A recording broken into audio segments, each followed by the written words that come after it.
Hello dear students, myself Navneet Bhandari and I welcome you to my channel Quantum Academy of Physics। तो बच्चों आज का जो lecture रहेगा वो रहेगा वाकई में ही मूविंग चार्जेस के ऊपर। अब तक हम सिर्फ क्या पढ़ रहे थे, करंट की वजह से मैग्नेटिक फील्ड बन रहा है और उस मैग्नेटिक फील्ड को हमने निकालना सीखा था।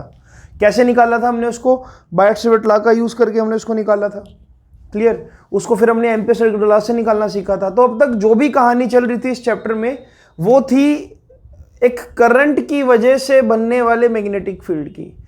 आज कहानी में थोड़ा सा हम ट्विस्ट लेकर आएंगे, ठीक है? तो देखते हैं आज हम क्या पढ़ने वाले हैं। आज हम एक्चुअल में मैग्नेटिक फोर्स को पढ़ने वाले, वो भी मैग्नेटिक फोर्स था कहीं ना कहीं, मतलब मैग्नेटिक फील्ड था, सॉरी, मैग्नेटिक फोर्स को आज पढ़ेंगे। देखो, जनरली ऐसा देखा गया कि अगर कोई भी करंट कैरिंग कंडक्टर है जिसमें करंट फ्लो कर रहे हैं, मान लो ऐसे। अब यहां पर देखो, ये कहानी बिल्कुल सिंपल है, मैं देखते ही बता सकता हूं राइट हैंड थंब रूल का यूज करके भी कि मैग्नेटिक फील्ड यहां से होगा बाहर की तरफ, डॉट डॉट डॉट लगा दूं यहां पर ऐसे,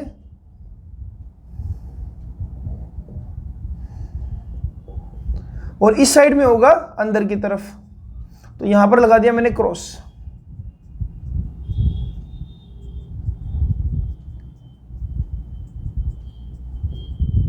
तो अगर मैं किसी चार्ज पार्टिकल को इस मैग्नेटिक फील्ड में रखता हूं, जब तक ये चार्ज पार्टिकल रेस्ट पर है, यानी कि इसके अंदर वेलोसिटी नहीं है, तो इस पर लगने वाला फोर्स क्या होगा? जीरो। ऐसा देखा कि कोई फोर्स नहीं लगा इस चार्ज पार्टिकल पे, कोई फोर्स किसी भी तरह का नहीं लगा। लेकिन यही चार्ज पार्टिकल पर जब ये चार्ज रेस्ट पर है, मैंने एक इलेक्ट्रिक फील्ड अप्लाई किया, तो ऐसा देखने को मिला कि अगर ये पॉजिटिव चार्ज था तो ये in the direction of electric field force experience कर रहा था। तो इस पर लगने वाला फोर्स इसी डायरेक्शन में क्या हो गया? क्यू इनटू में ई। अगर ये माइनस क्यू चार्ज होता तो इलेक्ट्रिक फील्ड की डायरेक्शन होती ये, लेकिन इस पर लगने वाला फोर्स क्या होता है? ये इस तरफ। मतलब ये समझो आप कि अगर इलेक्ट्रिक फील्ड है अलोंग आई कैप, तो यहां पर लगने वाला फोर्स भी क्या होगा? अलोंग आई कैप होगा। और हालांकि यहां पर भी चार्ज क्या रेस्ट पर है, in the presence of electric field, लेकिन इस कंडीशन में भी चार्ज रेस्ट पर है, इलेक्ट्रिक फील्ड की डायरेक्शन जो है वो है अलोंग आई कैप, लेकिन जो फोर्स लगा वो कहां पर लगा? अलोंग माइनस आई कैप। ये बात मैंने पहले बताई थी पिछले चैप्टर में, पिछले चैप्टर में, कि जो नेगेटिव चार्ज है that experiences a force in direction opposite to electric field and positive charge will experience the force in direction of electric field. तो ये तो इलेक्ट्रिक फोर्स था जो रेस्ट चार्ज पर भी लग रहा था। अच्छा, अब यहां पर दोबारा वापस आओ इस कहानी में। तो एक चीज तो क्लियर हो गई यहां पर कि ये इलेक्ट्रिक फोर्स तो नहीं हो सकता किसी भी तरह का यहां पर, है ना? फिलहाल इलेक्ट्रिक फोर्स तो यहां नहीं हो सकता, क्योंकि ये अगर चार्ज डिफ्लेक्ट हो रहा होता तो यहां पर इलेक्ट्रिक फोर्स होता, यानी कि यहां कोई भी किसी भी तरह का इलेक्ट्रिक फोर्स नहीं है। लेकिन जैसे ये charge particle perpendicular to magnetic field move करने लगा, जैसे कि इस पर्टिकुलर जगह पर, यहां पर अगर मैं देखूं तो magnetic field invert the plane है। इनवर्ट द प्लेन के लिए मैं यूज कर रहा हूं माइनस के कैप, और चार्ज पार्टिकल कहां पर जा रहा है? ऊपर की तरफ, यानी कि पॉजिटिव वाई एक्सिस में, तो मैं बोल रहा हूं जे कैप। तो यहां पर यह कहानी समझ आ रही है कि भाई मान लो कि कुछ ऐसे कहानी है, कुछ ऐसे, यह है आपका आई कैप, यह है माइनस के कैप, यह है जे कैप, ये क्या होगा? के कैप, और इसका मतलब यहां पर कहीं क्या होगा? माइनस आई कैप। यानी कि जे कैप डायरेक्शन में जा रहा है चार्ज, यानी कि वेलोसिटी चार्ज की क्या है? जे कैप डायरेक्शन में, माइनस के कैप डायरेक्शन में है मैग्नेटिक फील्ड, यानी कि अंदर की तरफ। हमको ये देखने को मिला कि इस चार्ज पर फोर्स लगा, मूव करा तो उसी टाइम डिफ्लेक्ट हो गया, लेकिन कहां डिफ्लेक्ट हुआ ये डायरेक्शन आपको नहीं पता, अभी फिलहाल नहीं पता, ठीक है? तो मैं अभी क्या बोल रहा हूं कि जैसे ये चार्ज पार्टिकल किसी velocity v not equal to 0 से मूव करेगा मैग्नेटिक फील्ड के परपेंडिकुलर या मैग्नेटिक फील्ड के साथ कोई भी एंगल बनाते हुए, वो भी बताऊंगा कि कौन सा एंगल बनाते हुए, ठीक है। अभी सुनो, जैसे ही चार्ज पार्टिकल इस मैग्नेटिक फील्ड में मूव करेगा, मैं लिख रहा हूं यहां पर, it will experience a force.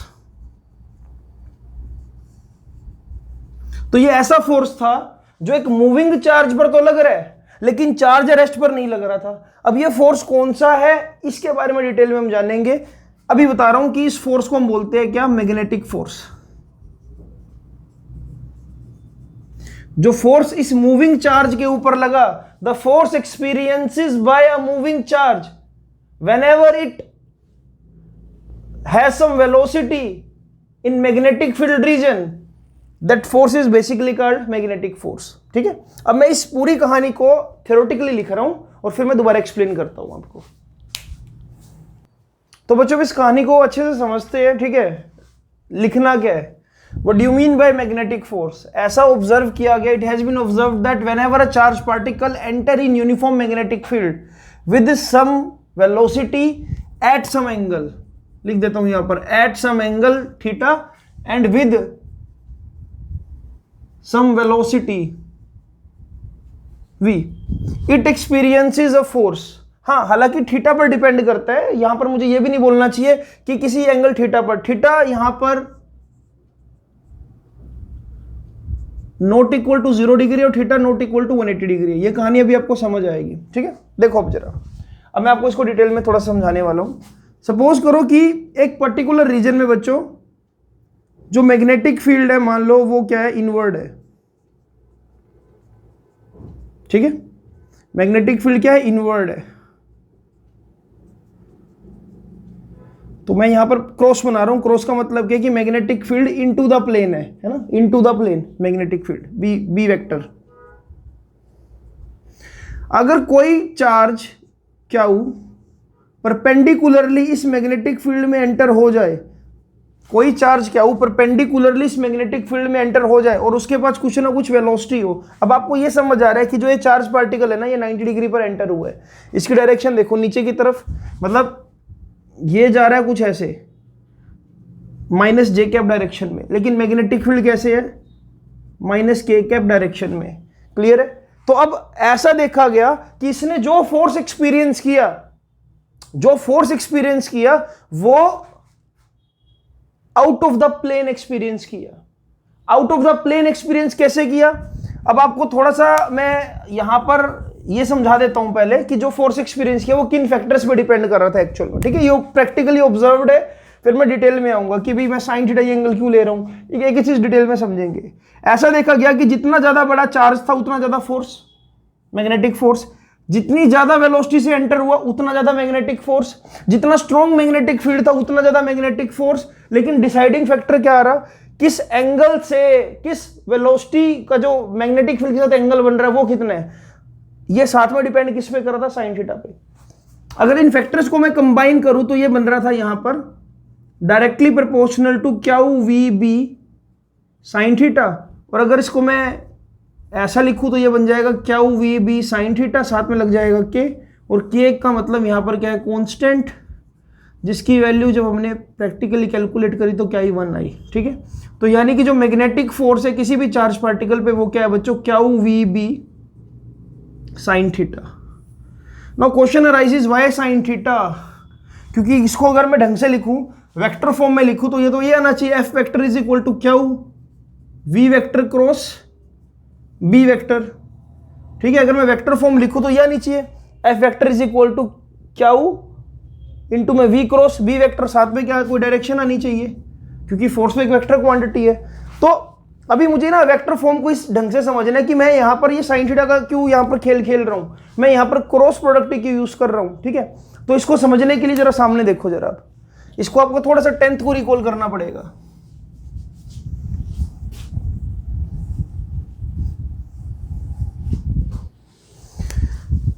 देखो ऐसा देखा गया कि अगर मान लो मैग्नेटिक फील्ड है आपका अलोंग जे कैप और चार्ज पार्टिकल इसके परपेंडिकुलरली एंटर हुआ, तो जो वेलोसिटी वेक्टर है या वेलोसिटी की जो डायरेक्शन है वो क्या है, अलोंग आई कैप। यानी कि एक ऐसा रीजन जहां पर मैग्नेटिक फील्ड क्या है, अलोंग पॉजिटिव आई एक्सिस जा रहा है और चार्ज पार्टिकल उसके अंदर एंटर हो गया एक्स एक्सिस की तरफ, यानी कि आप ये समझो कि मान लो ये नॉर्थ पोल है यहाँ पर बच्चों, ये साउथ पोल है, और कोई चार्ज पार्टिकल ऐसे इस तरह से जा रहे हैं, ठीक है, कोई चार्ज पार्टिकल ऐसे जा रहे हैं। तो ऐसा देखा गया जो उस पर फोर्स लगा, जो चार्ज पार्टिकल पर फोर्स लगा वो परपेंडिकुलर टू मैग्नेटिक फील्ड और परपेंडिकुलर टू उसका वेलोसिटी वेक्टर, यानी कि जो फोर्स लगा वो दोनों के ही परपेंडिकुलर लगा। आपको याद दिलाना पड़ेगा मुझे, आपने सुना होगा फ्लेमिंग्स लेफ्ट हैंड रूल, जहां पर आपने क्या किया था, अपने लेफ्ट हैंड का यूज किया था और इन 3 फिंगर्स को, मतलब 2 फिंगर्स और एक थंब को म्यूचुअली परपेंडिकुलर इस तरह से अरेंज किया कि thumb perpendicular to this forefinger and this forefinger is perpendicular to middle finger and middle finger is perpendicular to thumb like this। यानी कि एक आपका अंगूठा होना चाहिए ऊपर वाले की तरफ, एक जो ये वाली उंगली है वो नीचे सामने की तरफ, और ये वाली उंगली होनी चाहिए एक्सट्रीमली राइट पर्सन की तरफ। अब इसको समझने का तरीका क्या है डिटेल में बताऊंगा अभी। Father mother child, F4 force experienced by this charge particle, M4 magnetic field means mother, father, mother, magnetic field, C4 child, C4 current। अब सुनो जरा ध्यान से, अगर आपको ये 2 चीजें पता है कि मैग्नेटिक फील्ड की डायरेक्शन क्या और करंट की डायरेक्शन क्या, अब ये करंट की डायरेक्शन का मतलब ही समझा देता हूं थोड़ा सा आपको, ये चीज इंपॉर्टेंट है और पता होनी चाहिए आपको कि डायरेक्शन ऑफ करंट हमेशा क्या होती है, पॉजिटिव चार्ज की डायरेक्शन, ठीक है। डायरेक्शन ऑफ करंट हमेशा क्या होती है, पॉजिटिव चार्ज की डायरेक्शन। तो अगर या तो आप ऐसा लिख लो या ये लिख लो या ऐसा लिख लो, direction of current is equal to opposite to direction of negative charge. तो जब भी मुझे पॉजिटिव चार्ज दिया जाएगा उसकी वेलोसिटी की डायरेक्शन को मैं करंट की डायरेक्शन मानूंगा, ठीक है। तो देखो फादर मदर चाइल्ड, अगर मैग्नेटिक फील्ड, देखो अब मैं क्या करूंगा, अपनी 2 फिंगर्स को जो कि मुझे पता है मैग्नेटिक फील्ड और करंट, उनको इनके अकॉर्डिंग सेट करूंगा। जैसे कि मैग्नेटिक फील्ड ऊपर जा रहा था तो मुझे पता है father mother child, magnetic field को ऊपर अलाइन कर दिया, करंट सामने जा रहा था तो करंट को सामने अलाइन कर दिया। देखो बाय डिफॉल्ट जो मेरा थंब है वो क्या इंडिकेट करेगा, फोर्स। ये 10th क्लास में पढ़ी हुई बातें हैं, इसलिए मुझे मतलब बताने की ज्यादा जरूरत नहीं होनी चाहिए थी, लेकिन मैं फिर भी लिखवाऊंगा। Father mother child, magnetic field की डायरेक्शन में मदर को इंक्लाइन कर दिया, करंट की डायरेक्शन में चाइल्ड को ऐसे इस तरह से आपने कर दिया। अब आपका देखो थंब कहां पर आ रहा है, बाहर आ रहा है, और मैं भी तो आपको यही बोल रहा था कि जो थंब है वो वाई एक्सिस के भी परपेंडिकुलर आ रहा है और एक्स एक्सिस के भी परपेंडिकुलर आ रहा है। तो आपको क्या लगता है कि यहाँ पर क्रॉस प्रोडक्ट नहीं यूज होना चाहिए था? जनरली टीचर आपको बता देंगे कि ये वी क्रॉस बी है, लेकिन कोई ये नहीं बताएगा कि क्रॉस प्रोडक्ट लगा क्यों रहे हो, क्योंकि जो लगने वाला फोर्स है वो परपेंडिकुलर टू बोथ वेक्टर आ गया, बी वेक्टर के भी और वी वेक्टर के भी। ये बात मैंने आपको बाइट से ला के वेक्टर फॉर्म में भी समझाई थी, जहां पर मैग्नेटिक फील्ड जो आपने निकाला था वो आई के भी परपेंडिकुलर था, और मतलब डीएल वेक्टर आइडियल वेक्टर के भी परपेंडिकुलर था और आर वेक्टर के भी परपेंडिकुलर था। इससे पता लगा कि यहां पर जो सारा खेल है वो चलेगा क्रॉस प्रोडक्ट का। वाई क्रॉस प्रोडक्ट बता दिया आपको मैंने, समझ पा रहे हो इस बात को बच्चों?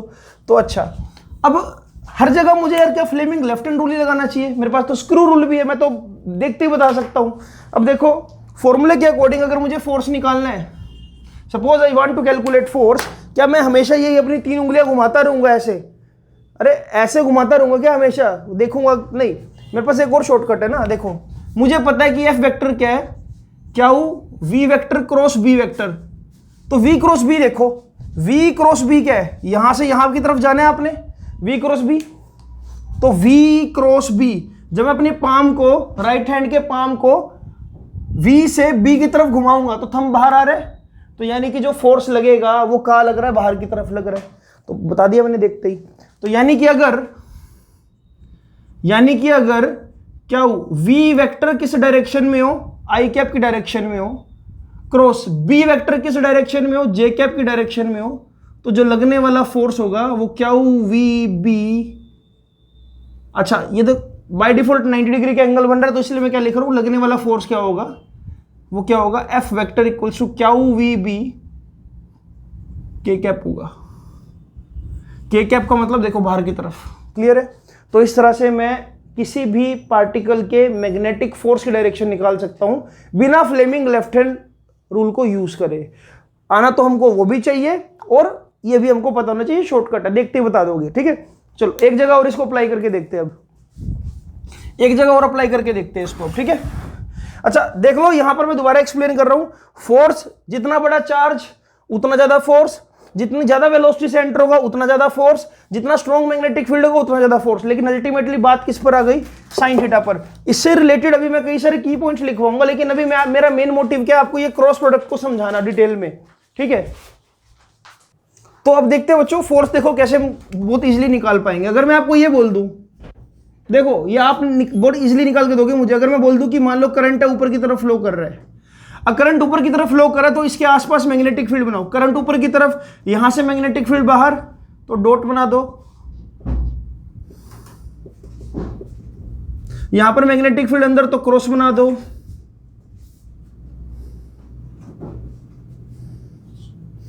ठीक है। और मैं अगर आपको ये बोलूं बच्चों कि कोई, क्या बोलूं कि मान लो कोई क्यू चार्ज है, क्यू चार्ज इस तरह से मूव कर रहा है, तो क्या वो कभी इस तरह से मूव कर पाएगा? तो आंसर है नो। देखिए अब यहां पर जो मुझे कहानी समझ आ रही है, जो v वेक्टर है उसकी डायरेक्शन क्या है, J cap. Magnetic field b vector की डायरेक्शन क्या है, minus K cap. J cap minus K cap, देखते ही पता लग रहा है। तो इसका मतलब अगर मुझे फोर्स निकालना है, फोर्स कैसे निकलेगा, charge scalar term v vector cross b vector. अगर मुझे बोला जाए फोर्स की डायरेक्शन निकालो, देखो अगर मुझे सारी चीजें गिवन होगी, मैग्नेटिक फील्ड, वेलोसिटी और चार्ज की वैल्यू, वो तो मैं निकाल दूंगा न्यूमेरिकली। डायरेक्शन की बात चल रही है अभी यहाँ पर, तो डायरेक्शन कैसे निकालेंगे? इसके लिए मैं देखो साइड में क्या बनाऊंगा, मैं साइड में बनाऊंगा वही 3D प्लेन बनाऊंगा। यहाँ पर माइनस के कैप, ये रहा, ये क्या आई कैप, और ये क्या आपका जे कैप। मुझे क्या देखना है यहाँ पर, जे क्रॉस माइनस के। तो जे क्रॉस माइनस के देखने के लिए देखो, अगर मैं जे से, देखो जे से माइनस के की तरफ जाऊंगा, देखो ये रहा जे कैप ऊपर की तरफ और माइनस के कैप अंदर की तरफ। तो जे से माइनस के कैप की तरफ जाऊंगा तो थंब कहां पर इंडिकेट कर रहा है, अंदर की तरफ। देखो जे से माइनस के कैप की तरफ जाऊंगा तो थंब अंदर की तरफ इंडिकेट कर रहा है। तो यानी कि दोबारा से देखो, जे कैप वी वेक्टर, के कैप अंदर की तरफ, मैग्नेटिक फील्ड। जे से के की तरफ जाऊंगा तो थंब अंदर की तरफ आ रहा है, तो यानी कि पार्टिकल ऐसे डिफ्लेक्ट होगा इस तरह से। It will experience a force towards the wire. अच्छा, अगर यही चीज मैं फ्लेमिंग लेफ्ट हैंड रूल से निकाल के देखूं तो क्या आता है, देखिए father mother child, Fleming left hand rule, perpendicular अपनी फिंगर्स को करो। मैग्नेटिक फील्ड की डायरेक्शन क्या है, अंदर की तरफ। मैग्नेटिक फील्ड की डायरेक्शन है अंदर की तरफ, तो M for mother, M for magnetic field अंदर की तरफ। पॉजिटिव चार्ज ऊपर की तरफ जा रहा है तो यानी कि डायरेक्शन ऑफ करंट ऊपर की तरफ। थंब देखो कहां पर आ गया, क्या थंब दोबारा से इस वायर की तरफ आ गया? तो रूल कोई मर्जी अप्लाई कर लो, this is all up to you, पर आपको दोनों चीजें पता होनी चाहिए। मैंने दोनों चीजों से वेरीफाई करके दिखा दिया आपको, ठीक है। आप जैसा चाहो वैसा कर सकते हो। एक और एग्जांपल से देखते हैं इसको जरा, एक और एग्जांपल से देखते हैं, ठीक है। आई होप कि ये चीज आपको क्लियर होगी, वरना वीडियो को पॉज करो, मतलब बैक करो, दोबारा से सुनो इस चीज को। अगर मैं आपको ये बोलूं अब कि मान लो कि कोई वायर में करंट नीचे की तरफ फ्लो कर रहा है, नीचे की तरफ फ्लो, यानी कि अगर अब मैं यहां पर राइट हैंड थंब रूल लगाऊं तो यानी कि यहां से मैग्नेटिक फील्ड अब क्या होगा, बाहर की तरफ, आउटवर्ड, यानी क्या लूं, के कैप।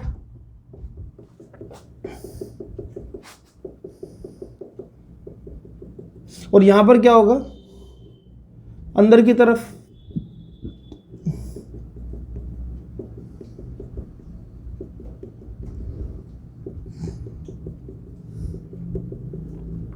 मान लो कोई इलेक्ट्रॉन है, जो इलेक्ट्रॉन इस वायर की तरफ मूव करना स्टार्ट कर दे। इलेक्ट्रॉन कहां पर मूव करे, इस वायर की तरफ। फोर्स कहां पर लगेगा, मन में सोचो, वीडियो को पॉज करो। देखो अब यहां पर मुझे जो समझ आ रहा है, करंट की direction is always direction opposite to negative charge. तो यहां पर करंट की डायरेक्शन, यानी कि चार्ज की जो वेलोसिटी ली जाएगी, चार्ज की वेलोसिटी क्या ली जाएगी, अलोंग आई कैप, यानी कि ये, क्योंकि इलेक्ट्रॉन जा रहा है माइनस आई कैप, तो करंट की डायरेक्शन को क्या लूंगा मैं, कि भाई चार्ज कहां पर मूव कर रहा है, करंट कहां पर जा रहा है, माइनस आई कैप में जा रहा है। अच्छा, मैग्नेटिक फील्ड अंदर की तरफ है तो V क्रॉस B करना है यहां पर। तो V क्रॉस B अगर मैं करूं बच्चों यहां पर, तो V क्रॉस B वेक्टर का है बाहर की तरफ, तो यानी कि K कैप। तो देखते बता सकता हूं कि फोर्स कहां पर लगेगा। देखो देखिए, this is suppose J cap, this is I cap and this is K cap. तो क्या करना है, I क्रॉस K करना है, तो घुमा दो लो। आई से के की तरफ आओ तो थंब नीचे जा रहा है, आई कैप से के कैप की तरफ आ रहा हूं तो थंब नीचे जा रहा है, आई से के की तरफ आया तो थंब नीचे गया, तो यानी कि इलेक्ट्रॉन आएगा इसकी तरफ लेकिन डिफ्लेक्ट हो जाएगा ऐसे नीचे की तरफ। ठीक है, ये तो था मेरा तरीका, स्क्रू रूल देखते ही बता दिया। वरना अगर आप Fleming left hand rule apply करने लगो तो वो भी देख लो। Father mother child, magnetic field बाहर की तरफ, इलेक्ट्रॉन इस तरफ आ रहा है, देखो magnetic field father mother child, magnetic field बाहर की तरफ, इलेक्ट्रॉन कहां पर आ रहा है, इलेक्ट्रॉन पास आ रहा है इसके, तो यानी कि ये देखो F4 फादर, मैग्नेटिक फील्ड बाहर की तरफ, इलेक्ट्रॉन आ रहा था इस तरफ, तो करंट की डायरेक्शन क्या ले लीजिए, थंब नीचे की तरफ आ रहा है, तो मैंने भी जो डायरेक्शन ये बना रखी है, यानी कि ये कहां पर फोर्स एक्सपीरियंस करेगा, अलोंग माइनस जे कैप। यानी कि इस सिचुएशन में जो अगर आप ये लगाते तो फोर्स की डायरेक्शन क्या आती, q we B minus J cap आती। आई होप कि आपको डायरेक्शन का खेल समझ आ गया होगा बच्चों। ठीक है, ये 2-3 एग्जांपल लिखना चाहो तो लिख लेना। अब मैं थोड़ी सी आपको थ्योरेटिकली की पॉइंट्स लिखवा रहा हूँ कि क्या क्या चीजें लिखनी इंपॉर्टेंट है। ठीक है, फील लेकर इस चैप्टर को करना, और ये चैप्टर अब थोड़ा सा आपको स्मूथ लगेगा और मजा आएगा पढ़ने में। तो अब हम ये समझते हैं कि इस पूरी कहानी का मोरल क्या है, पूरी कहानी से हमने सीखा क्या। ठीक है, तो कंक्लूजन्स लिखते हैं अब तक इस लेक्चर में क्या रहे। तो कंक्लूजन नंबर 1, इसको हम हिंदी में की पॉइंट भी बोलते हैं मेरी लैंग्वेज में। तो conclusion number 1, if charge is neutral, अरे चार्ज तो न्यूट्रल हो ही नहीं सकता सच, तो हमें क्या लिखेंगे यहां पर, if particle is neutral. Neutral का मतलब है कि उस पर कोई चार्ज नहीं है ना, तो उस केस में उस पर लगने वाला मैग्नेटिक फोर्स इस रिजल्ट के अकॉर्डिंग क्या हुई भी साइन थीटा के अकॉर्डिंग क्या हो जाएगा, 0 हो जाएगा। यानी कि अगर मैं आपको ये बोलूं कि भाई कोई स्ट्रेट करंट कैरिंग कंडक्टर है, जो भी मैग्नेटिक फील्ड बन रहा है यहां पर देखा जाए तो वैसे तो इनवर्ड मैग्नेटिक फील्ड बन रहा होगा यहां पर बच्चों, और मैं बोलूं यहां पर किसी न्यूट्रॉन को हमने क्या, मान लो कोई न्यूट्रॉन है, न्यूट्रॉन को हमने क्या ऐसे मूव करा दिया परपेंडिकुलर, कोई फर्क नहीं पड़ने वाला, लगने वाला मैग्नेटिक फोर्स क्या होगा, 0, क्योंकि जब तक चार्ज नहीं होगा तब तक कोई फोर्स नहीं लगेगा। दूसरा कंक्लूजन कहानी का, if particle is stationary, even तक ये भी लिख सकते हो if charge particle is stationary, if charge लिख देता हूं यहां पर, if charge is stationary. Charge stationary का मतलब चार्ज क्या है, रेस्ट पर है। राइटिंग के लिए बहुत ज़्यादा माफ़ी चाहूँगा।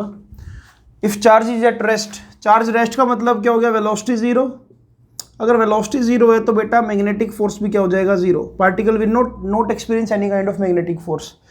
तीसरा कंक्लूजन, तीसरा की point, if you can say no magnetic field, वैसे तो अंडरस्टूड लिखना भी नहीं चाहिए हमको, लिख देते फिर भी, if no magnetic field is there, तो B 0 हो गया, तो फोर्स क्या हो जाएगा, अपने आप 0 हो जाएगा। जब मैग्नेटिक फील्ड ही नहीं है तो मैग्नेटिक फोर्स भी क्या, 0 हो जाएगा। ठीक है, अब सबसे इंपॉर्टेंट बात लिखने वाला हूं, वो ध्यान से देखना जरा। सबसे इंपॉर्टेंट बात क्या है, वो ये है, if charge travels perpendicular to magnetic field, it will experience maximum force. तो under what condition a charge will experience a maximum force when it enter in magnetic field at right angle? तो ये कहानी क्या लिखी जाएगी उस case में, क्या वी बी साइन 90 डिग्री, यानी कि मैक्सिमम फोर्स का मतलब ये हुआ क्या वी बी। और क्या मैं बोल सकता हूं कि एक इलेक्ट्रॉन पर जो मैक्सिमम फोर्स होगा वो क्या होगा, E V B, scalar form में। ठीक है, बात समझ आ रही है। अच्छा, और दूसरी इंपॉर्टेंट बात, if charge particle enter parallel or anti-parallel to magnetic field. ये बहुत इंपॉर्टेंट पॉइंट है, इस बात को समझना जरा।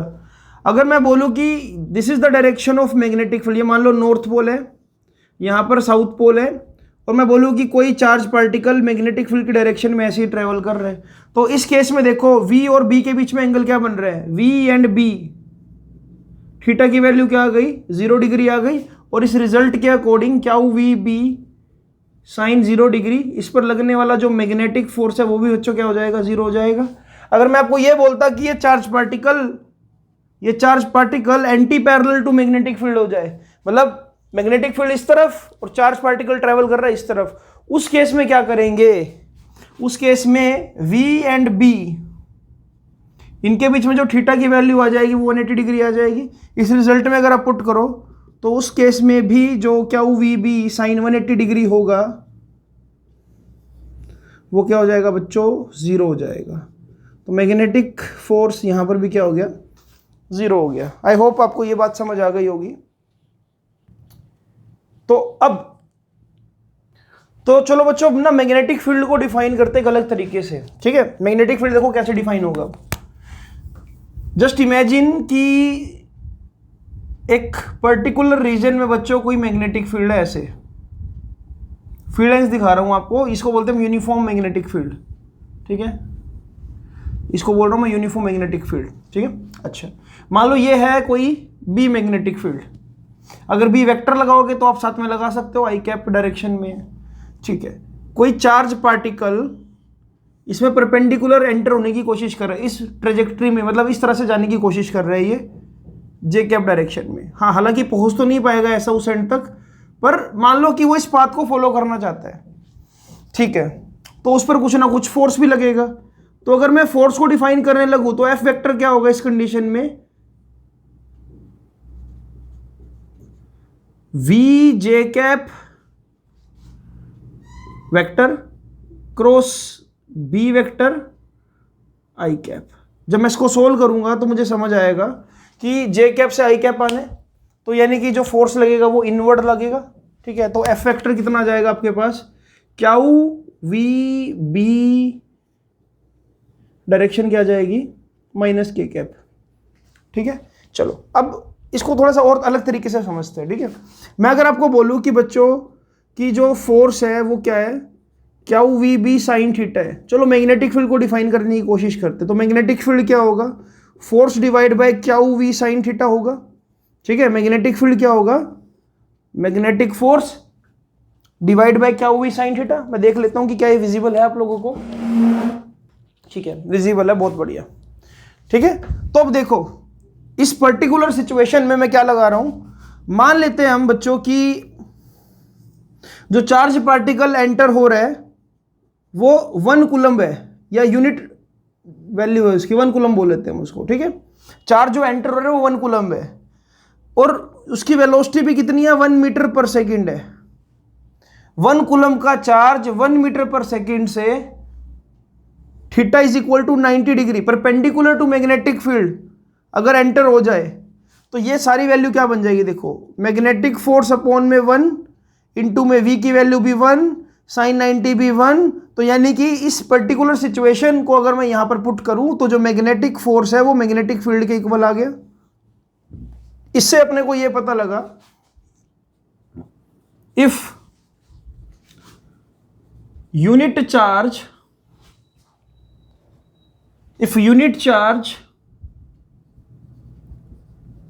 enters in magnetic field at 90 degree with 1 meter per second, then magnetic field intensity या मैग्नेटिक फील्ड बोल दो, generally magnetic field can be defined as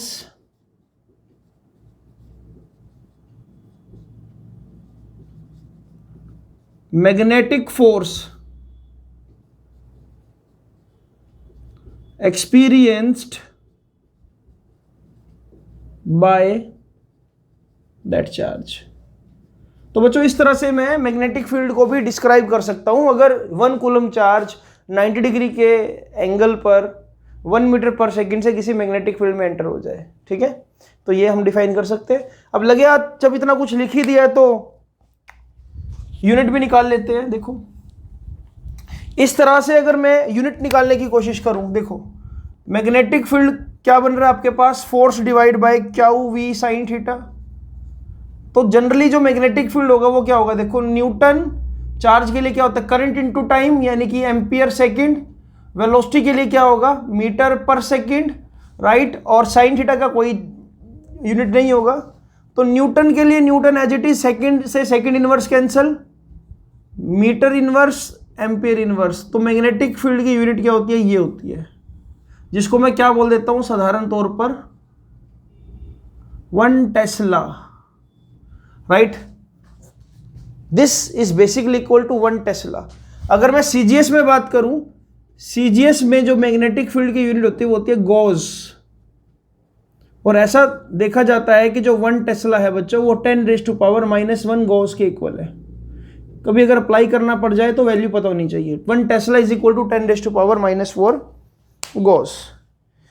अच्छा, अब डायमेंशन फॉर्मूला डिफाइन करते हैं बच्चों। देखो अगर मुझे मैग्नेटिक फील्ड का डायमेंशन फॉर्मूला निकालना हो तो as I can see here F is Q we sine theta, लगाना चाहो तो लगा लो, अदरवाइज इसका कोई डायमेंशन तो है नहीं। तो फोर्स के लिए क्या होता है बच्चों, +1 क्लास याद करो और मेरे लेक्चर याद करो बिल्कुल स्टार्टिंग वाले।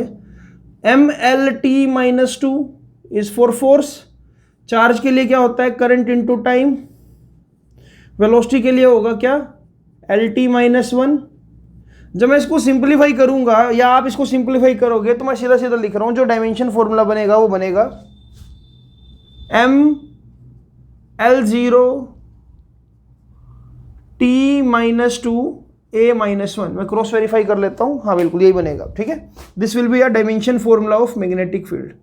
तो इस तरह से बच्चों आप इस छोटे से कंसेप्ट को कर सकते थे। अब अप्लाई कैसे होगा, कहाँ होगा, एक दो न्यूमेरिकल भी साथ में देख लेते हैं। ठीक है, ये एक तरह से इंट्रोडक्टरी पार्ट था मूविंग चार्जेस का, कि मूविंग चार्जेस पर मैग्नेटिक फोर्स कैसे एक्ट करता है और किन फैक्टर्स पर डिपेंड करता है।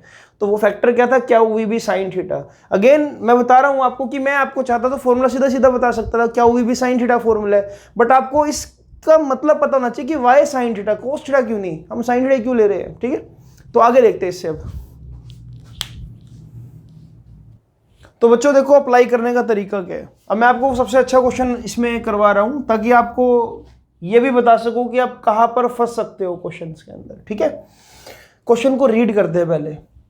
N electron is moving at 10⁻6 metre per second in direction parallel to infinite long wire which is carrying current and it is separated by perpendicular distance of 10 centimeter. Calculate magnitude of force experienced by electron. अब देखो जब बच्चा जल्दबाजी में होता है, board exam का जो प्रेशर होता है, सपोज करो लास्ट के 2 मिनट पड़े और आपको ये न्यूमेरिकल अटेम्प्ट करना है। अब आपको जो सेंसेस है उसमें एक बहुत बड़ा प्रेशर है कि कहीं मेरा पेपर छूट ना जाए, और अगर आप एक 90 स्कोर करने वाले बच्चे हो तो आप क्या ढूंढने की कोशिश करोगे कि यार मुझे ना 2 मिनट में पेपर भी खत्म करना है और एक बार ना क्रॉस चेक करना है कि क्या मैंने कोई क्वेश्चन छोड़ा तो नहीं।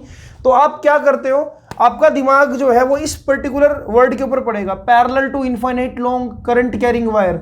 और ये पैरेलल वर्ड पढ़ के ना आपके माइंड में आएगा कि भाई थीटा तो 0 डिग्री है। अगर थीटा 0 डिग्री है तो आप सीधा सीधा फोर्स को क्या लिखाओगे, 0। और जब आप मेरे पास आओगे या अपने टीचर को बताओगे कि सर मैं पेपर बहुत धमाकेदार करके आया हूँ और मेरा एक भी नंबर नहीं कर सकता because I am a topper of the class, but आपकी ये जो गलती थी ये इसकी वजह से जो आपका स्कोर रहा वो 97 रहा, देन आप डिप्रेशन में चले गए कि मैं तो पेपर सारा सही करके आया था। ठीक है, असल में कंसेप्ट को फिजिक्स के देखो, एक अच्छे बच्चा जो मतलब 100 स्कोर करता है फिजिक्स में या 95 अब लेकर आता है, उसकी खास बात पता है क्या होती है, उसने आंसर को 4 बार प्रैक्टिस करा होता है तो शायद 10 बार क्वेश्चन को पढ़ा होता है। आंसर तो आपको याद होने ही चाहिए, टिप्स भी होने चाहिए आंसर आपको, लेकिन साथ साथ आपको क्वेश्चन को आंसर करने के डबल टाइम्स पढ़ना है। अगर आंसर आप एक क्वेश्चन का 4 बार करो तो कम से कम क्वेश्चन 12 बार पढ़ा होना चाहिए, तब जाकर आपको क्वेश्चन की समझ आती है फिजिक्स में। अब यहां पर देखो एक बहुत बड़ा लूप होल था ये parallel to infinite long wire. तो देखो मान लो ये इनफाइनाइट लॉन्ग वायर मैंने बना दी यहां पर, अगर एक इलेक्ट्रॉन इस वायर के पैरेलल मूव करेगा तो इलेक्ट्रॉन और वायर के बीच में एंगल कितना है, 0 डिग्री है। लेकिन आपको यह भी तो बताया गया था ना कि जो मैग्नेटिक फील्ड होता है वो करंट एलिमेंट के परपेंडिकुलर होता है। अब देखो, आपने इलेक्ट्रॉन और वायर को पैरेलल बना दिया। मान लो इलेक्ट्रॉन मूव कर लो किसी भी वेलोसिटी से, कितनी भी वेलोसिटी दे रखी है, 10⁻6 मीटर पर सेकंड दे रखी है। इलेक्ट्रॉन पर चार्ज कितना होता है, चार्ज भी देखे 1.6 इंटू 10⁻⁻19 कूलम, मैग्नीट्यूड की बात कर रहा हूं मैं यहां पर। अब इस डायरेक्शन में मैग्नेटिक फील्ड देखो। अब यहां पर ऐसा बोला है कि ठीक है इलेक्ट्रॉन और करंट की डायरेक्शन पैरेलल है तो मैंने बना दी। मैग्नेटिक फील्ड यहां से बाहर तो यहां पर अंदर होगा, तो यहां पर क्रॉस बना दिया। ठीक है, अब आपकी चॉइस है कि आप किस रूल से फोर्स की डायरेक्शन निकालना चाहोगे। हालांकि यहां पर सिर्फ और सिर्फ मैग्नीट्यूड पूछा है। ठीक है, तो मैग्नीट्यूड में आपको भी डायरेक्शन मेंशन करने की जरूरत ही नहीं है। तो theta is equal to 90 degree, V vector and B vector के बीच में, क्योंकि ये जा रहा है अलोंग आई कैप इलेक्ट्रॉन, लेकिन इलेक्ट्रॉन आई कैप नहीं है। इलेक्ट्रॉन को आपने क्या लेना है यहां पर, मतलब इलेक्ट्रॉन कहाँ जा रहा है, अलोंग जे कैप माइनस जे कैप जा रहा है। इलेक्ट्रॉन देखो ना, इलेक्ट्रॉन कहाँ पर जा रहा है, वाई एक्सिस में ऊपर की तरफ। तो यानी कि करंट की डायरेक्शन क्या लेनी है आपने, नीचे की तरफ। तो करंट है नीचे, कहाँ पर, करंट की डायरेक्शन है minus Y cap, Y axis में, यानी कि माइनस जे कैप। मैग्नेटिक फील्ड है अंदर की तरफ, यानी कि माइनस के कैप। तो एंगल तो 90 डिग्री हुआ, देखने में पता लग रहा है। आपको फोर्स बताना है, तो फोर्स का फॉर्मूला क्या होता है बच्चों, Q we B sine theta, लेकिन यहां पर साइन 90 डिग्री है। डिफाइन करें इसको, क्यू का मतलब ई, चार्ज ऑन इलेक्ट्रॉन, वी का मतलब वी, बी कितना होगा, बी तो दे नहीं रखा है यहां पर, फंस गए। देखो ये इन्फिनिट लॉन्ग वायर है, तो इसका इस पॉइंट पर ऐसा बोला है ना कि वायर से परपेंडिकुलर डिस्टेंस कितना, 10 सेंटीमीटर। इस 10 सेंटीमीटर की दूरी पर इलेक्ट्रॉन ऐसे जा रहा है। तो याद करो स्ट्रेट इन्फिनिट लॉन्ग वायर का result mu naught I by 2 pi R. तो यानी कि ई वी इंटू में बी की जगह क्या आएगा यहां पर, mu naught I over 2 pi R sine 90 क्या हो जाएगा 1। तो ये आपका आंसर है। देखो ई की जगह क्या पुट करोगे आप, 1.6 इंटू 10⁻⁻19 कूलम। वेलोसिटी की जगह क्या पुट करोगे, 10⁻6 मीटर पर सेकेंड है तो कोई बात नहीं। म्यू नॉट की जगह क्या पुट करोगे, 4 पाई इंटू 10⁻⁻7। करंट कितना फ्लो कर रहा है, करंट भी दे रखा होगा इसमें, करंट दे रखा है, नहीं दे रखा, शायद हमने स्टेटमेंट मिस कर दी, करंट देख लेते हैं हम। करंट 5 एम्पियर का फ्लो कर रहा है, करंट 5 एम्पियर का फ्लो कर रहा है, मिस कर दिया हमने स्टेटमेंट में। Electron is moving in the direction of, यहां पर आता लॉन्ग करंट कैरिंग 5 एम्पियर। ठीक है, तो करंट कितना है यहाँ पर 5 एम्पियर, ये भी स्टेटमेंट में गिवन है, मैं यहाँ पर बताना भूल गया आपको। ठीक है, तो करंट को पुट कर दो यहाँ पर 5, 2 पाई, आर की वैल्यू कितनी है 10 सेंटीमीटर, तो 10 इंटू 10⁻⁻2 कर दूं। 10 सेंटीमीटर तो यहाँ पर 10 इंटू 10⁻⁻2 कर दूं। आपने इस पर्टिकुलर कैलकुलेशन को सोल्व करना है। तो जब सोल्व करोगे, मैं डायरेक्ट रिजल्ट बता रहा हूं, सोल्व करके आपको मिलेगा आंसर 1.6 इंटू 10⁸ न्यूटन। डायरेक्शन नहीं पूछी तो इसलिए डायरेक्शन नहीं बताऊंगा, मुझे जब मैग्नीट्यूड पूछा तो मैग्नीट्यूड बताऊंगा। लेकिन लॉजिक क्या था, पहला लूप होल की इन्फिनिट वायर के पैरेलल वायर के मैग्नेटिक फील्ड के पैरेलल नहीं है, ये सबसे पहला लूप होल था। दूसरा लूप होल की मैग्नेटिक फील्ड ही नहीं दे रखा यहाँ पर। अब बच्चे वहीं पे गिव अप कर देंगे, भाई मैग्नेटिक फील्ड कौन सा होगा, ये रहा मैग्नेटिक फील्ड। आपने अब तक ये मैग्नेटिक फील्ड पता नहीं कितनी बार निकाले, तो ये यहाँ पर पुट कर दो। ठीक है, तो इस तरह के क्वेश्चंस है जो आपको परेशान कर सकते हैं। ये कॉम्बिनेशन हो गया पिछले कंसेप्ट का और इस नए कंसेप्ट का। ठीक है, कुछ और क्वेश्चंस देखते हैं, इसको नोट डाउन कर लो। ज़्यादा लंबा ना करते हुए इस लेक्चर को यहीं पे ओवर कर रहा हूँ कमेंट बॉक्स क्वेश्चन के साथ। तो कमेंट बॉक्स क्वेश्चन को मैं आपके लिए रीड कर देता हूँ पहले। एक long straight wire which carries current of 10 ampere, an electron moving at 10⁻7 metre per second at 2 centimetre from the wire, find the force acting on electron if velocity is directed towards the wire। ये सारा scenario है, आपको force बताना है। तो force के लिए option मैंने आपको दे दिए। A option 1.6 into 10⁻16 newton, option B 2.4 into 10⁻12 newton, option C 8 into 10⁻4 newton and option D 4.2 into 10⁻10 newton. ठीक है, तो अभी मूविंग चार्ज पर एक अगली वीडियो और आएगी जिसमें हम इसका बिहेवियर समझेंगे, ये जानेंगे कि भाई इलेक्ट्रॉन किस तरह का पाथ फॉलो करता है एक मैग्नेटिक फील्ड के अंदर जब एंटर होता है, तो वहां पर कुछ और क्वेश्चंस निकल कर आएंगे। ठीक है, तो आपको मैं इस लेक्चर में आज मूविंग चार्जेस, मैग्नेटिक फोर्स को अच्छे से डिफाइन कर चुका हूं और अगली वीडियो भी मूविंग चार्जेस के ऊपर ही रहेगी। हाँ, इस लेक्चर में मैंने आपको क्या नहीं लिखवाया, मैंने आपको फ्लेमिंग लेफ्ट हैंड रूल नहीं लिखवाया, लेकिन मैंने आपको बता अच्छे से दिया है। तो फ्लेमिंग लेफ्ट हैंड रूल आप 10th में पढ़कर आए हो, अगर आप चाहो तो आप अपने नोट्स में ऐड कर सकते हो कि एक्चुअल में फ्लेमिंग लेफ्ट हैंड रूल क्या है। समझाने की जरूरत नहीं, क्योंकि वो आपको अप्लाई करना आना चाहिए बेसिकली, क्योंकि बोर्ड एग्जाम में ऐसे क्वेश्चन तो आएगा नहीं explain Fleming left hand rule 3 marks का, तो वो आपको बाय डिफॉल्ट पता होना चाहिए। ठीक है, मेन अपने को फिर भी प्रेफरेंस किसको देनी है, जिससे टाइम से वो अपने को प्रेफरेंस देनी है स्क्रू रूल को। डायरेक्शन देखते या बता सकते हो, है ना, फोर्स किस तरह का लग रहा है। तो इस लेक्चर को बच्चों यहीं पे ओवर करते हैं। इस वीडियो को एंड तक देखना और मेरी लाइव क्लास, जो बच्चे क्वांटम ऐप पर जुड़े हुए, लाइव क्लास से पहले इस लेक्चर को फिनिश कर लेना, आपके लिए ज़्यादा एडवांटेज रहेगा। और जो बच्चे मुझे नहीं जानते, जो बच्चे इस चैनल पर नए हैं, और जिन बच्चों को कश्मीर से कन्याकुमारी तक कहीं भी अगर आप रहते हो, गुजरात, मध्य प्रदेश, यूपी, अगर आपको गलती से मतलब आपकी स्क्रीन पर ये चैनल का कोई वीडियो मिल गई है, तो मैं आपसे ये रिक्वेस्ट करूंगा, अगर आप +2 क्लास में हो या +1 क्लास में हो, तो आप एक बार इस चैनल के कंटेंट को पढ़िए। जो भी चैप्टर आपने पहले कहीं पढ़ रखा है, उस चैप्टर को एक बार यहाँ पर पढ़िए, आपको थोड़ा सा डिफरेंस अपने आप देखने को मिल जाएगा। और अगर आप इस चैनल से जुड़े रहोगे तो आगे इन फ्यूचर आपको बोर्ड एग्जाम में बहुत सारी स्ट्रेटेजीज और टिप्स भी देने वाला हूँ। ठीक है, तो ठीक है बच्चों, मिलते हैं आपसे अगली वीडियो में। कमेंट बॉक्स क्वेश्चन का आंसर जरूर करना, हर एक बच्चा पार्टिसिपेट करो CBQ में। अब तक ना जाने कितनी वीडियोस में मैं कितने सारे CBQs डाल चुका हूं, लेकिन कुछ 4-5 बच्चे ही है जो हर वीडियो में आंसर करते हैं, लेकिन मैं चाहता हूं कि नंबर थोड़ा सा बढ़े। ठीक है, तो ठीक है बच्चों, मिलते हैं आपसे अगली वीडियो में। Subscribe to my channel and click the bell icon to never miss an update in future.